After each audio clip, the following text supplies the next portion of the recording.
Break के बाद आपका स्वागत है। आरएएस मेंस परीक्षा की तारीख को आगे बढ़ाने को लेकर जारी धरने के बीच सीएम गहलोत ने बड़ा ऐलान किया है और कहा कि आरएएस मेंस परीक्षा समय पर होगी। सीएम के इस फैसले पर क्या कहना है धरना दे रहे अभ्यर्थियों का, जो परीक्षा की तारीख बढ़ाने को लेकर 10 दिनों से धरना दे रहे हैं, वो भी जानेंगे। और आपको बता दें कि मुख्यमंत्री ने यह साफ कर दिया है कि परीक्षा तय समय पर ही होगी। अरे दिखाओ,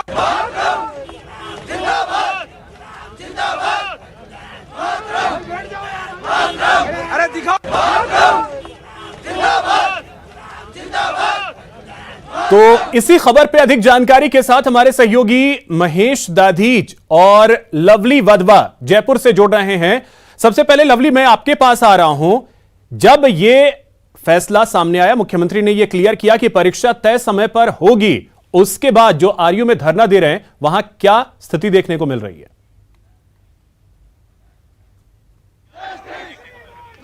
देखिए, बहुत आक्रोश इस वक्त नजर आ रहा है राजस्थान यूनिवर्सिटी के बाहर। आपको नजारा दिखाऊंगा न्यूज 18 पर। सबसे पहले ये एक्सक्लूसिव तस्वीरें जिसमें ये गुस्सा कर रहे वो छात्र हैं जो भविष्य में सब डिविजनल मजिस्ट्रेट बनते, कोई डीवाईएसपी बनता, कोई आरएएस अधिकारी बनता, कोई तहसीलदार बनता। लेकिन ये वो भविष्य है राजस्थान का जो आज अपने हक के लिए ये सड़कों पर उतरा है, ये मांग कर रहा है, ये डिमांड कर रहा है कि इनकी मांगों को पूरा किया जाए। आंदोलन को जो है ये लोग लगातार कर रहे हैं और इन लोगों की मांग जो है वो ये इस तरह की है कि सिलेबस को बदला गया और पढ़ने का वक्त नहीं दिया गया।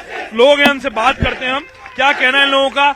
ये आक्रोश लगातार बढ़ता जा रहा है। सीएम ने स्पष्ट कर दिया है कि परीक्षा तो तय समय पर होगी। अब आप लोग क्या करेंगे? ये सारा तो भविष्य है राजस्थान का।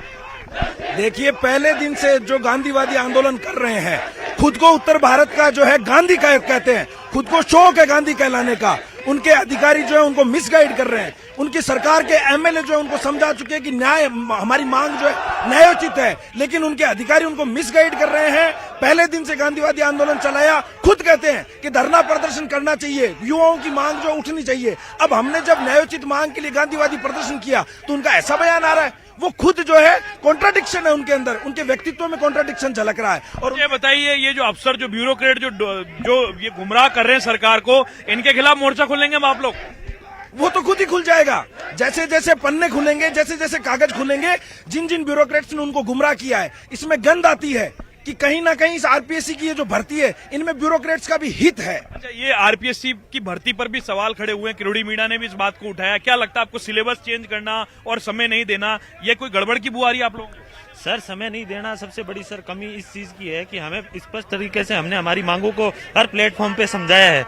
किसी को भी हमारी मांग है वो न्यायोचित अनुचित नहीं लगी, सबने न्यायोचित हमारी मांग को ठहराया और सबको सब प्लेटफॉर्म पे हमने इतना जोरदार तरीके से हमारी हर मांग को रखा हमने। फिर ऐसी क्या कमी रहेगी कि सीएम साहब एक बार में आके हमें ये बोल देते कि आपका एग्जाम नहीं होगा।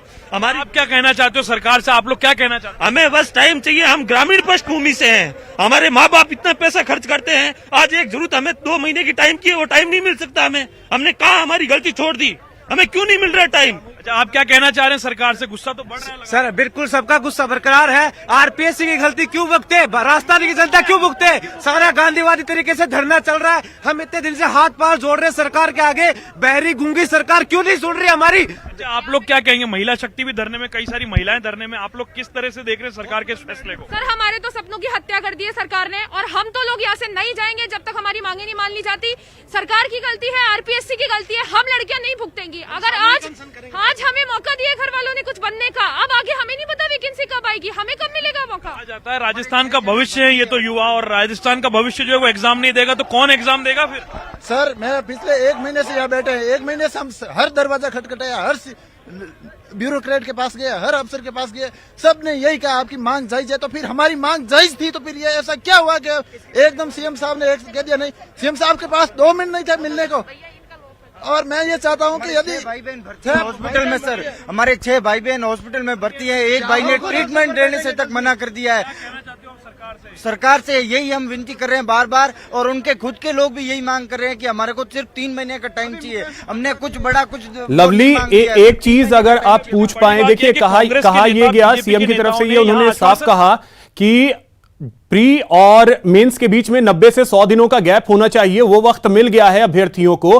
तो अब अभ्यर्थी क्या करेंगे, क्योंकि आज 21 तारीख, अगले 3 से 4 दिनों का समय, तो क्या वो धरने पर बैठे रहेंगे या अपनी तैयारियों के लिए वापस घर लौटेंगे?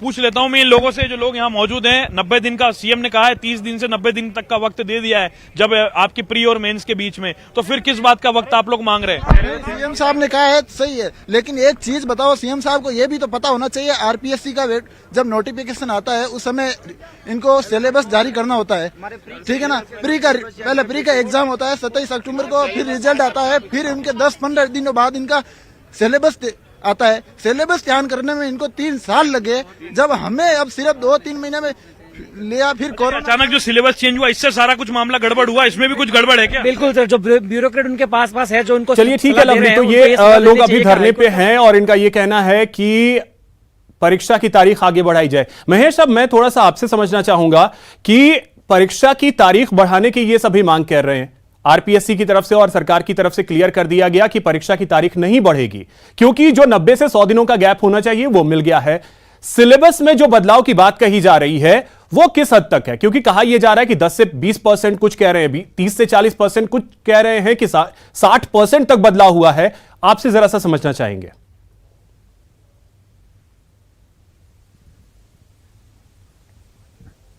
महेश, देखिए बिल्कुल अभिषेक, इस मामले में अलग अलग दावे हैं। जो ज़्यादातर परीक्षार्थी हैं वो ये कह रहे हैं कि 40 से 50% तक का जो बदलाव है वो यहाँ पर किया गया है।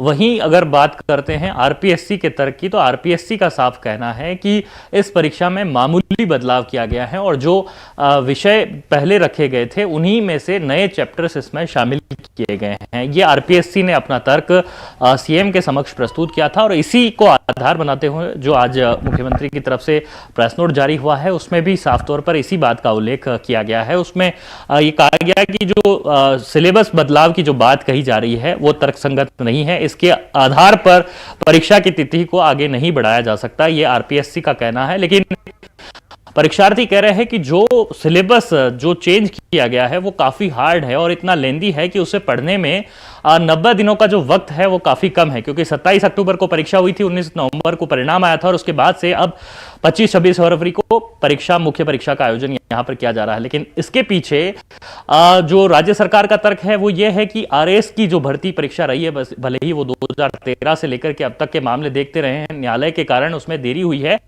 और तय समय पर परीक्षाएं पूरी नहीं हो पाई और नियुक्तियां नहीं मिल पाई है। इनका कहना है कि 1 वर्ष के अंदर ही जो है पूरी तरह से प्रारंभिक, मुख्य और साक्षात्कार की प्रक्रिया को जो है संपन्न सरकार को करना होता है। महेश, इसी कारण से जो है ये परीक्षा भी है। आरपीएससी को इसी सत्र में ऐसा करने की जरूरत क्यों पड़ी? जब प्री कोई पास कर चुका है तो आप उसके बाद सिलेबस क्यों बदल रहे हैं? जो पहले सिलेबस दिया उस सिलेबस पे आप एग्जाम लीजिए।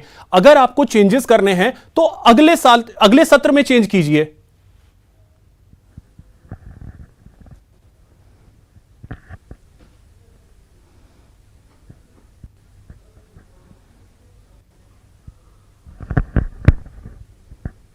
देखिए बात ये बिल्कुल जो है कहीं न कहीं अभ्यर्थियों की तरफ से उठाई भी जा रही है और इस मामले में कहा गया है कि अधिसूचना जारी होने के बाद में सिलेबस में जो बदलाव है वो नहीं किया जा सकता, लेकिन सर्वाधिकार जो है वो कहीं न कहीं आरपीएससी सुरक्षित रखती है। और जब इस तरह का विज्ञप्ति और प्रेस नोट जब जारी होता है भर्तियों के मामले में, तब यह साफ जिक्र किया जाता है कि पदों की संख्या बढ़ाई घटाई जा सकती है और सिलेबस में जो बदलाव है वो किया जा सकता है। ये आरपीएससी का कहना है, लेकिन इसके पीछे परीक्षा तय समय पर ही होगी। अब देखना होगा कि अभ्यर्थियों का रुख क्या होता है। फिलहाल बहुत शुक्रिया आपका और लवली का भी बहुत शुक्रिया तमाम जानकारी के लिए। अब चलिए रुख करते हैं अगली खबर की ओर। तो आरएएस परीक्षा 2021 की जो मुख्य परीक्षा है अपनी तय समय पर ही होगी, ये क्लियर हो गया है। लेकिन आपको बता दें, राजस्थान हाईकोर्ट में चल रही एक सुनवाई पर इसका भविष्य भी टिका हुआ है। दरअसल आरएएस प्री परीक्षा में गड़बड़ी को लेकर याचिका दी गई, आज भी सुनवाई अधूरी रह गई। अब कोर्ट मंगलवार को भी इस पर सुनवाई जारी रखेगा। पिछले कई दिनों से आरएएस मेंस परीक्षा की तारीख बढ़ाने की मांग को लेकर अभ्यर्थी धरना दे रहे। ऐसे में हाईकोर्ट से आने वाला आदेश इन अभ्यर्थियों के लिए भी राहत की खबर ला सकता है। याचिका में प्री के पेपर में आए 12 सवालों के जवाब और डिलीट सवालों को चुनौती दी गई है।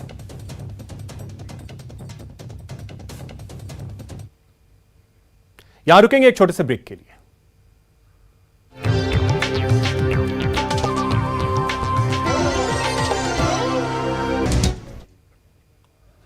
ब्रेक के बाद आपका स्वागत है। दौसा के एक सरकारी स्कूल में एक चौथी कक्षा के मासूम छात्र को भरी सर्दी में नहलाया गया। तस्वीरों में देखिए कि कैसे शिक्षा विभाग ने अपनी पीठ थपथपाने के लिए यह काम किया। भरे स्कूल के बीच पहले छात्र के कपड़े उतरवाए गए और फिर सर्दी के सितम के बीच मासूम को नहलाया गया। मुख्य शिक्षा अधिकारी और CDEO के इस कृत्य के बाद मासूम छात्र को स्कूल में भारी शर्मिंदगी झेलनी पड़ रही। ऐसे में सवाल उठ रहे हैं कि क्या शिक्षा विभाग का स्वच्छता संदेश का यह तरीका सही है? क्या मासूम के परिजनों को बुलाकर स्कूल में साफ सफाई से आने की वार्निंग नहीं देनी चाहिए? अब ऐसे में सवाल ये उठते हैं, न्यूज़ 18 ये सवाल पूछता है कि शिक्षा अधिकारी और CDEO से सवाल है कि क्या स्वच्छता का संदेश देने का यह तरीका सही है? क्या मासूम छात्र को सरेआम शर्मिंदा करना सही है? क्या परिजनों को बुलाकर समझाइश नहीं करनी चाहिए? ये कुछ ऐसे सवाल हैं जो न्यूज़ 18 पूछता है शिक्षा अधिकारी और CDEO से।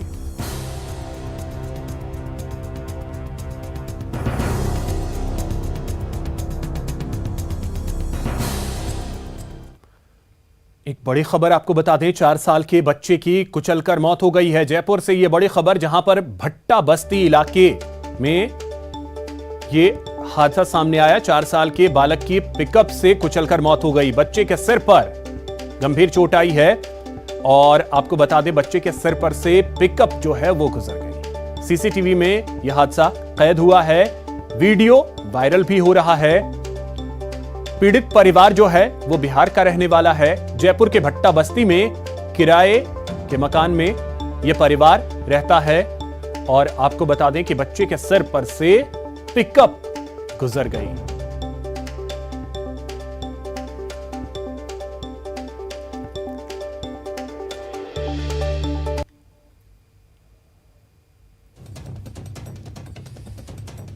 तो CCTV फुटेज जो ये देखिए CCTV फुटेज जिसका सामने आया है और 4 साल के एक मासूम की कुचलकर मौत हो गई।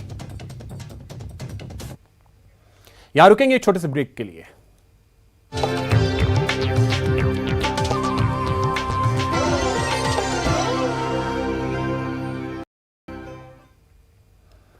ब्रेक के बाद आपका स्वागत है।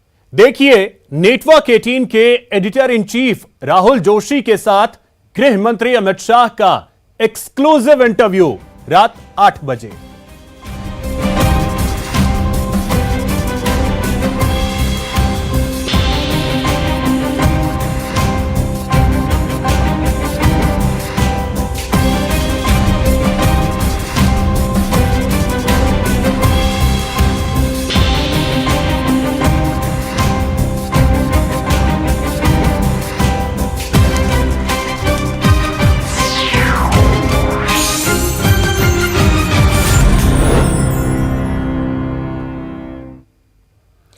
अब बात करते हैं ACB के ट्रिपल अटैक की, जहां जयपुर में 50,000 के रिश्वत लेते SHO ट्रैप हुआ, तो करौली में ACB ने ASI को दबोचा।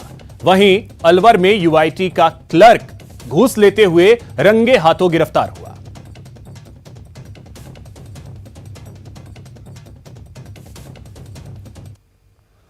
यूक्रेन से भारत लौटे कोटा बूंदी के छात्रों ने आंखों देखा मंजर बयां किया। छात्रों का कहना है कि यूक्रेन में फंसे लोगों को युद्ध का डर सता रहा है। सरकार यूक्रेन में एयरलिफ्ट के लिए और फ्लाइट्स भेजे ताकि भारतीय छात्र जल्द सुरक्षित वतन लौट सके।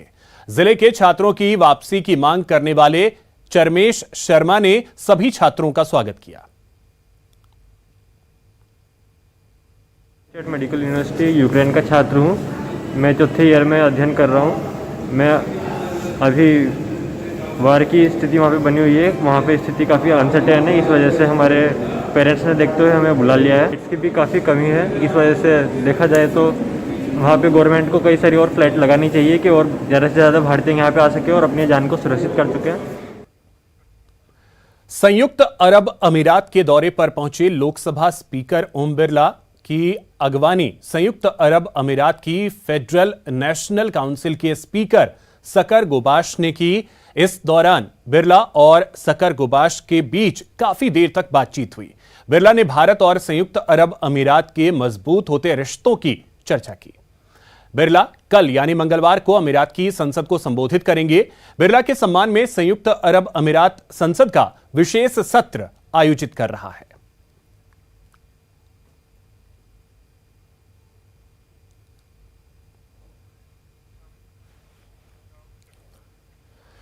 दौसा में आज बेरोजगारों ने प्रदर्शन किया। इस रैली के माध्यम से दौसा में सेना भर्ती आयोजित करने की मांग की गई। युवाओं का कहना है कि दौसा में बड़ी संख्या में युवा सेना की तैयारी करते हैं, लेकिन दौसा में सेना भर्ती का आयोजन काफी वर्षों से नहीं हुआ है।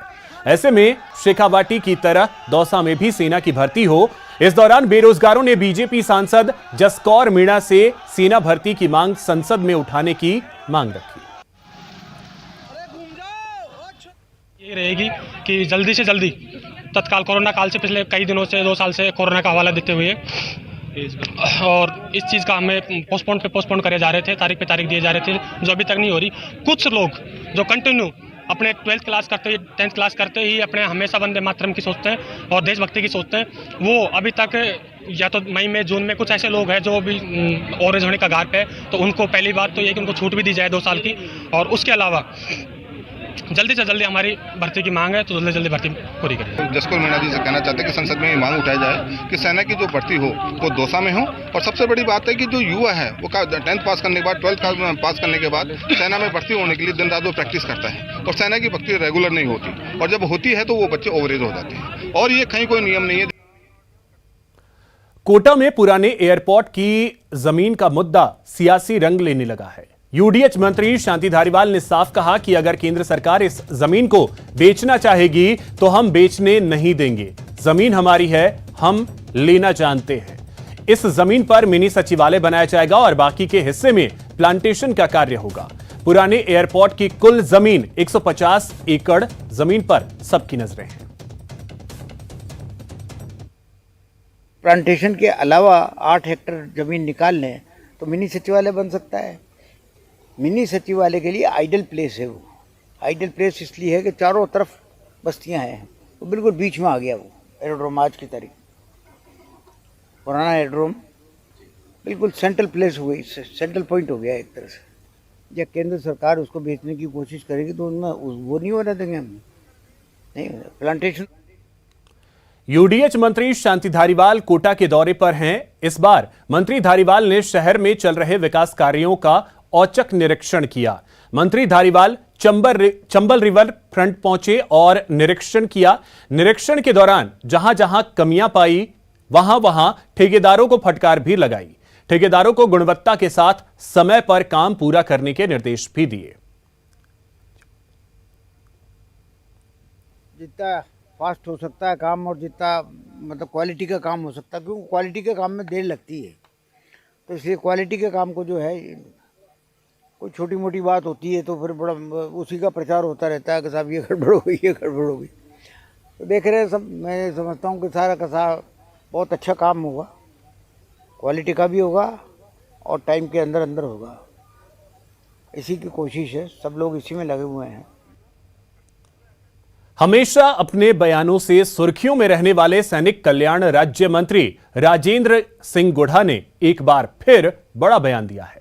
अपने विधानसभा क्षेत्र की सिंगनौर पंचायत में मेघवाल समाज द्वारा आयोजित अभिनंदन कार्यक्रम में राजेंद्र गुढ़ा ने दावा किया कि उन्होंने मुख्यमंत्री के पूछने पर उन्हें सुझाव दिया था कि यदि सरकार को दोबारा रिपीट करनी है तो एससी समाज के लोगों को आगे बढ़ाया जाए। धरती के ऊपर 15-16 जिले के बाद में जाट नहीं है। बाड़मेर से लेके एक रस्सी सीधी धौलपुर की तरफ फेंको, दक्षिणी राजस्थान के अंदर जाटों का परसेंटेज नहीं है। पूर्वी राजस्थान के अलावा गुजर नहीं है। 4, 5, 6 दिनों के बाद में निर्णय नहीं है।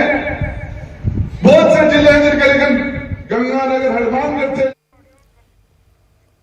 मुख्यमंत्री अशोक गहलोत 23 फरवरी को प्रदेश का बजट पेश करने जा रहे हैं, जिसको लेकर श्री गंगानगर सहित मरुधरा वासियों में खासी उम्मीदें हैं।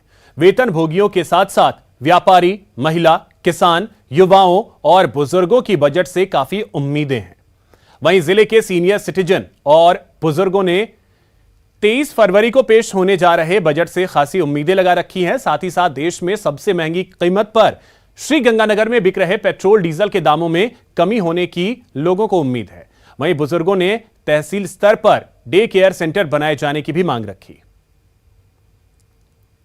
हॉस्पिटल, आयुर्वेद के नर्सिंग होम, जो पंचकर्म सेंटर हैं, उनको भी उसी तरह से एनलिस्ट करना चाहिए। और जो ये खोल नहीं पा रहे हैं तो सरकार को इस तरह की सब्सिडाइज स्कीम लानी चाहिए। कंपाउंडर नहीं है, एक भी फोर्थ क्लास नहीं है वहाँ पर, तो इनके बिना इंडोर चल नहीं सकता। चिकित्सक तो लगा रखे हैं लेकिन और स्टाफ है नहीं, ना ही पूरी औषधि व्यवस्था, आयुर्वेदिक चिकित्सा पद्धति को सुदृढ़ करने की जरूरत है। सुदृढ़ करने के लिए बजट हेल्थ सर्विस के लिए भी जरूरी है। एडमिट होकर दवाई लेना चाहे तो कहाँ से लेगा। नागरिक को बीमार होने पर भर्ती किया जाता है, जैसे कोई का ऑपरेशन होना है तो ऑपरेशन के अंदर ऑपरेशन की पूरा खर्चा सरकार वहन करे।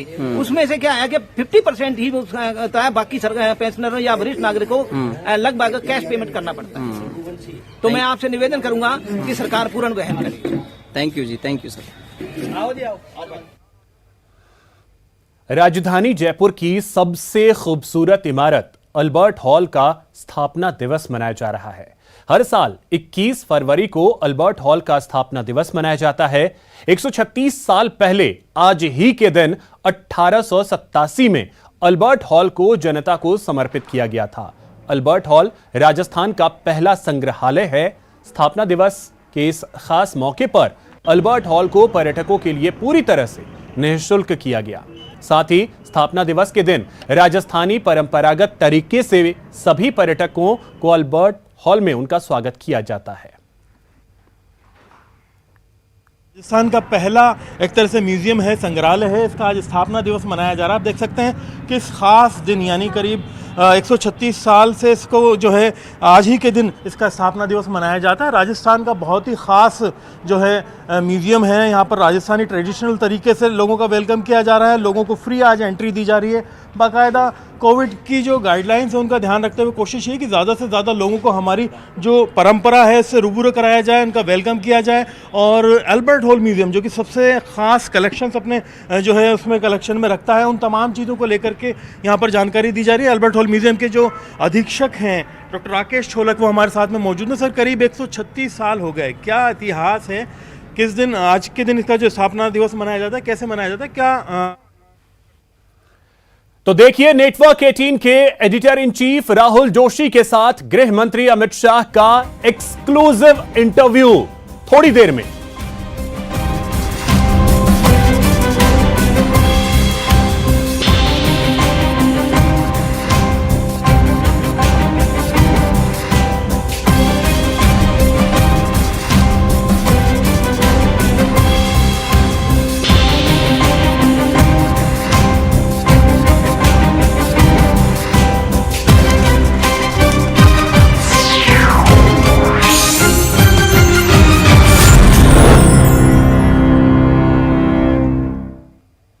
तो फिलहाल इस बुलेटिन में इतना ही। नमस्कार।